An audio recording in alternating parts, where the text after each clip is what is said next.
Good evening. My name is Odie Hawkins. Zola Hawkins, please join me here. Thank you, Odie Hawkins. Please join me here. Hello, folks.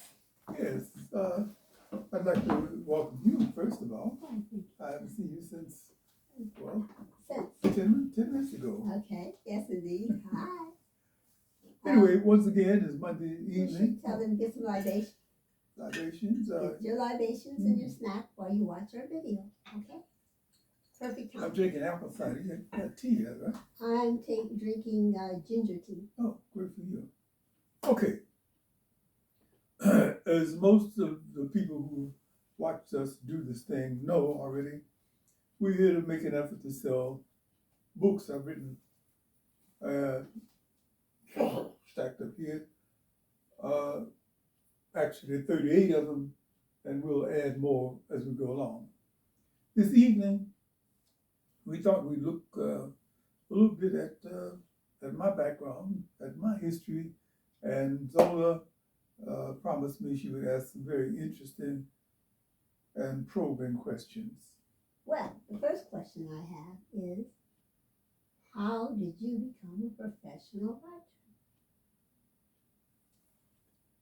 She said she would ask probing questions. How did I become Also, I'd like to know, what is a professional writer? Okay.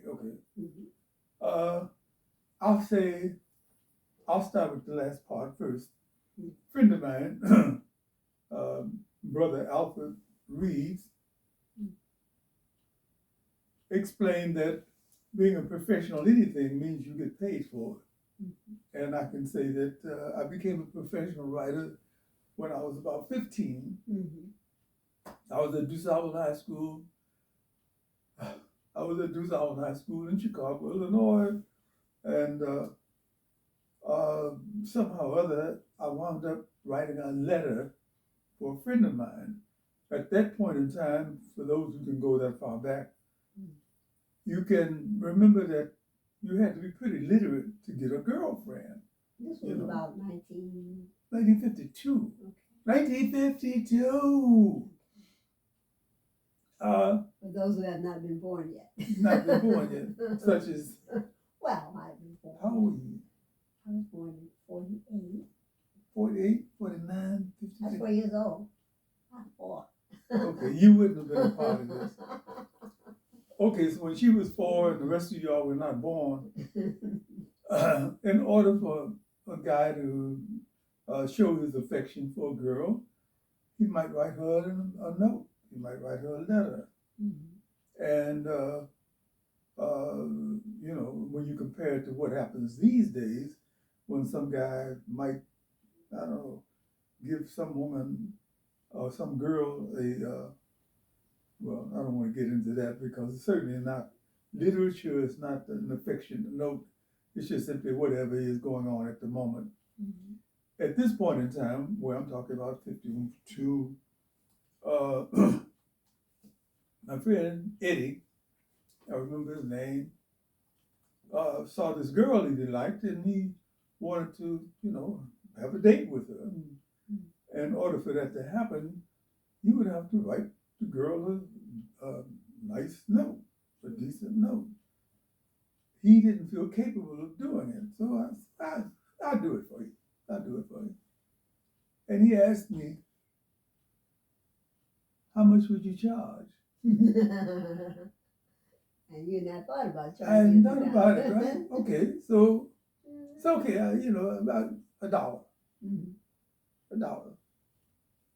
So I wrote him a nice little letter to this young lady that he was attracted to. Mm-hmm. And lo and behold, the next thing I knew, they were strolling through the school corridors, arm in arm. And, he told somebody else. Mm-hmm. So I immediately established a price thing. $1 for ordinaries, $2 for extraordinaries, $3 for exotiques, like, in the summer breeze, I feel your, etc. Mm-hmm. And then $4 for outrageous. XX. Outrageous. Yes.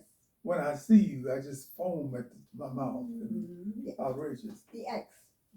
So I got into that in my what was I was sophomore in school, and the business became lucrative immediately. It was really great for me because at the time I was struggling, to try to get to school and struggling to try to do everything else because we were very poor. Poor. Poor. Poor. Not poor. What's the difference? Because poor, you got an O-O-R. Poor, you got a P-O, meaning you have shit. Give her the Cupid doll. Give her the Cupid doll. Thank you. So in my mind, that is how I became a professional writer. I was 15, and from that point on, I consistently made a little money writing different things for different people at different times. All the way up to what? Fast forwarding a little bit To now. to watch the what? To now. To now. Okay, well, there are little places in between we have to stop. Well, also, people think, becoming a professional writer, that's like having a regular job where the income will come in. People mistakenly think. And like anything with the entertainment world, that there are lucrative moments and non-lucrative moments. Okay, I would beg to differ with you on just one small point. Okay. Thinking of writing as a job, so to Right. speak, is an accurate description in one sense. It's more of a passion. Okay, you can be passionate, you can be very talented, and so forth and so on. But if you do not apply yourself and you don't take it seriously so that you write every day, or if you have to take time from writing, you consider time off from your job. You can't just simply think of it as something that I do when I'm inspired. And, there are times if you have, for example, a writing, I don't want to say assignment. If you have an opportunity to write something for someone for pay, they will obviously pay you a certain amount of money for the material that's been written, whether it's a television script or a movie script or whatever. And you have to do it within a period of time that everybody's agreeable to.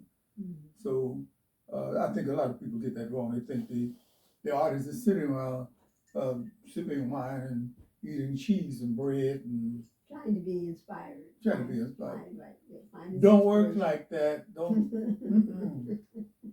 Dream on.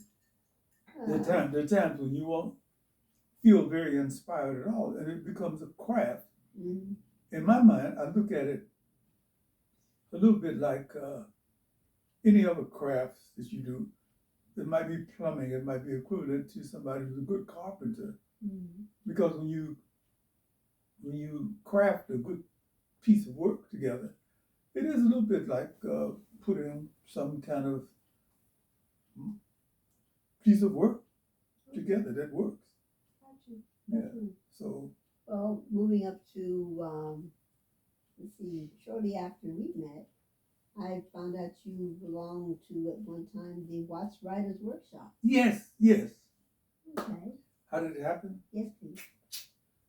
It was 1955, and I was in Chicago. I lived in Chicago. I was a long way from being a part of anybody's writing workshop other than the workshop that Dr. Margaret Burroughs had forced me to go to, a lady named Margaret Peterson.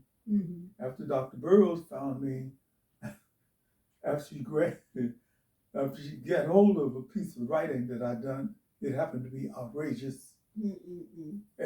And she was a really wonderful person. She was really a great teacher. She said, listen, I want you to go to this writing workshop that is conducted by my friend, Mrs. Margaret Peterson. It's at 51st and South Parkway then. It's Martin Luther King Drive now. And I want you to go there because I think she can help you. Mrs. Margaret Peterson was a white woman from somewhere, I can't remember where, who was very concerned about people doing the best they could do. She was not very much distressed or dismayed or in a dither about teaching and writing workshop in on the south side of Chicago. She made it plain that she was about the craft of writing. So that was really the first writing workshop that you The very first one. Okay, that was before the Watts. That's right, okay, right. All right. Okay, so we have to fast forward Mm-hmm. years later. Years later. Mm-hmm. I mean, after having gone to work at the Chicago post office, where I'm certain that I must have been one of the worst clerks they ever had. Okay, and this is also after the Army. This is also after the Army in 1964. 1992, 1994. Okay. I was drafted, and I became a reluctant soldier, and I managed to be exiled from that particular institution a few months before they start sending people to Vietnam. Mm-hmm. To this very day, I wake up and I think, oh, thank you. There was no piece of cake living in the South. Oh, well, in the South either at that time. At the time I was drafted, they were sending people to Georgia. Mm-hmm. I don't know. Even then, I could never figure out why they call it Fort Gordon, Fort Benning. Yeah. We were going to the forts, to training areas that were named for Confederate generals. I thought they lost the damn war. But anyway, I was at Fort Gordon for 2 years, and it was horrible. And I will always think badly of the time I was forced to shovel coal because I had pissed a sergeant off from Blackshear, Georgia, who saw me writing all the time. And what are you doing? And I'm writing a poem. A poem? What are you, a damn fag or something? Mm-hmm. So, it went like that. Mm-hmm. So in order not to have myself put into the stockade, right. I was given the opportunity to become a fireman, which meant I was shoveling coal into 9 furnaces from 7 a.m. one day to 7 a.m. 24 hours on, 24 hours off. 24 hours on, 24 hours off. Right. Mm-hmm. I did that for the last 6 months of my time at Fort Gordon in the Army. Okay, so that didn't give you much opportunity to write. No, it gave me a lot of opportunity to write. Oh, okay. Because I wrote anyway. I was down in the furnace room, scribbling. I had a little notebook or some piece of stuff. I wrote anyway. It was a perfect opportunity to show me, to make me understand either you want to do this from your heart, from your soul, or keeping your sanity. Keep your sanity. Okay, very therapeutic, I'm sure at times. Oh, Lord. Okay. So again, I bring us back to the Watts Writing Workshop. How did that happen? Okay, I'm back home. 1964.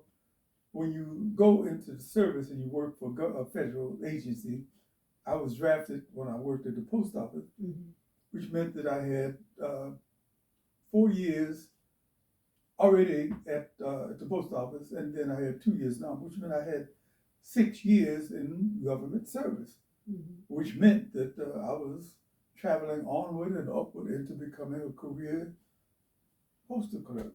Yeah, right. Yeah, right, very right. Really. Dream on. I couldn't see it. I couldn't see it happening. And what broke the fever was something that happened in 1965. It was the Watts Rebellion that some mainstream newspapers insist on calling. They insisted on calling then, and they call it now, the Watts Riots. It was not the Watts Riots. I was sitting up in front of television with a half pint of very, very bad scotch.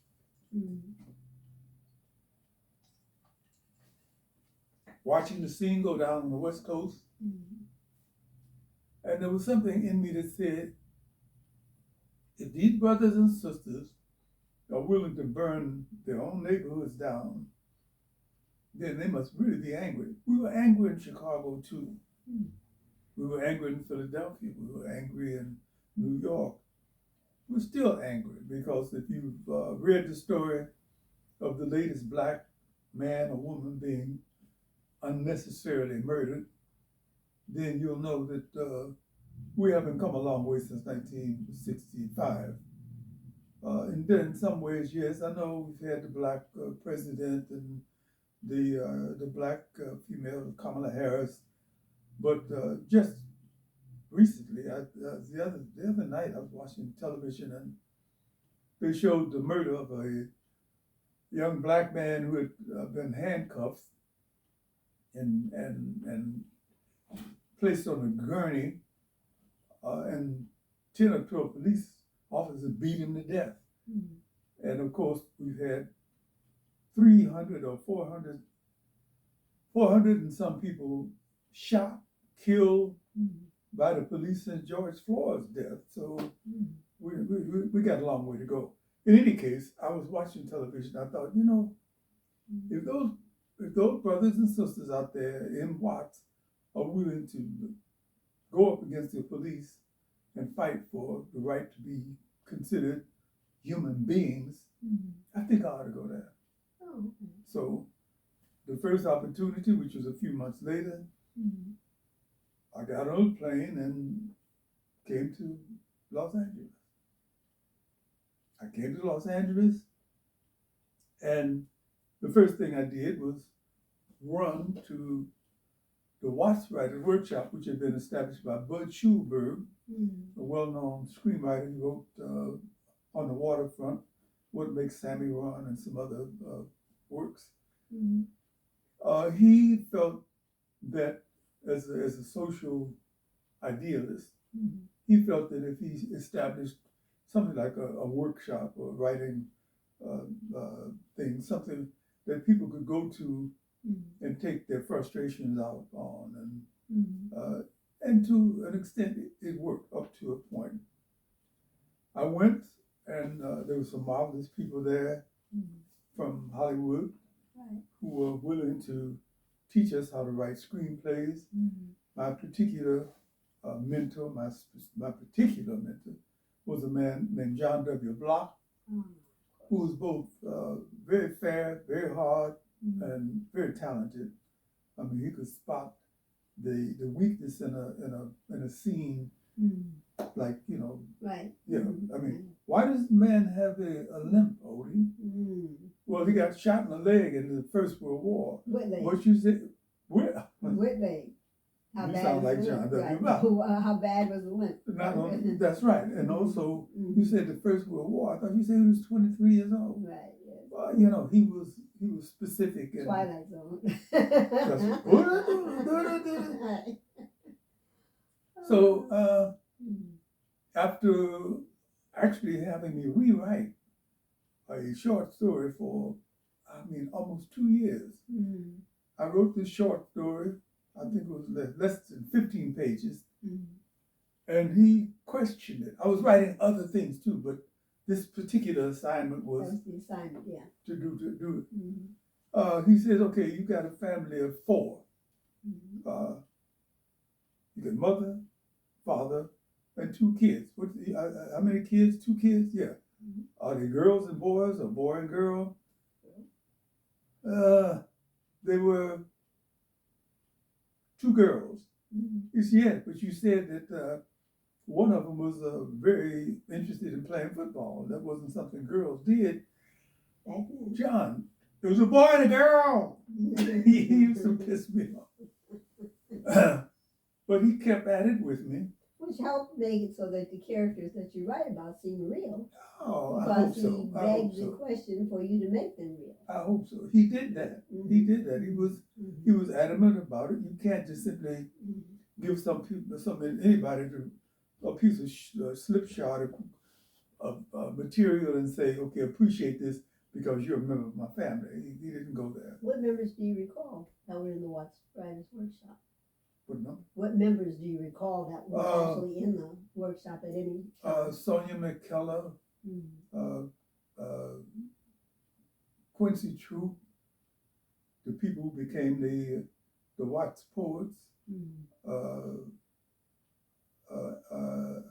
Mm-hmm. MD, MD O'Sullivan. O'Solomon, Otis O'Solomon, Mm-hmm. Richard Dado, Mm-hmm. and Dee Dee McNeil. They were the original members of the Watts Poets, Mm-hmm. Watts Prophets, Watts Prophets. Okay. And then there were so many others. They were in and out. Some people came. Daoud or something. Daoud. Kamal Daoud became very well known. Mm-hmm. I'm skipping so many that Johnny That was Scott. so many, yeah, and it was prevalent. What year was Watts? That was 1966 for me. Okay. I got here. The workshop was started in '66, Mm-hmm. right after the Watts Right. rebellion happened, Mm-hmm. and I arrived in 1966. Mm-hmm. I used to think of myself as a carpetbagger who came after everything had been set up, Mm-hmm. but I came when the whole thing was being set up and developed. Mm-hmm. And Mm-hmm. we had Hollywood types. I mean, John Block was, like I said, my particular mentor. Mm-hmm. But we had Harlan Ellison was one of the teachers and a great science fiction writer. Mm-hmm. We had Louisa Merriweather, who was a writer from New York, who Mm-hmm. had a beautiful little book called Daddy Was a Numbers Runner. Oh my. Tall black woman from people were from Barbados who didn't take any stuff Oh my. from nobody. Okay. And if she wanted something from it, you had to give it or get out. She made that plain. The assignment is, and da da da da da. Mm-hmm. So after a number of years of doing the work that had to be done in the Watts Writers Workshop, John W. Block took me to his agent, Stu Robinson of Robinson and Weintraub, right there on Melrose. And suddenly I had an agent, a Hollywood agent. And that was 1972. And the first published book I had was called Ghetto Sketches. Yes, the one on top. Right. Gruesome cover. Yes. Really gruesome cover. Let's see here. We'll bring it a little closer for the camera. There you go. Okay. No. Okay, we republished it. In the back. We republished it, and this is when I'm going to bring Zola Salena heavily into this because later we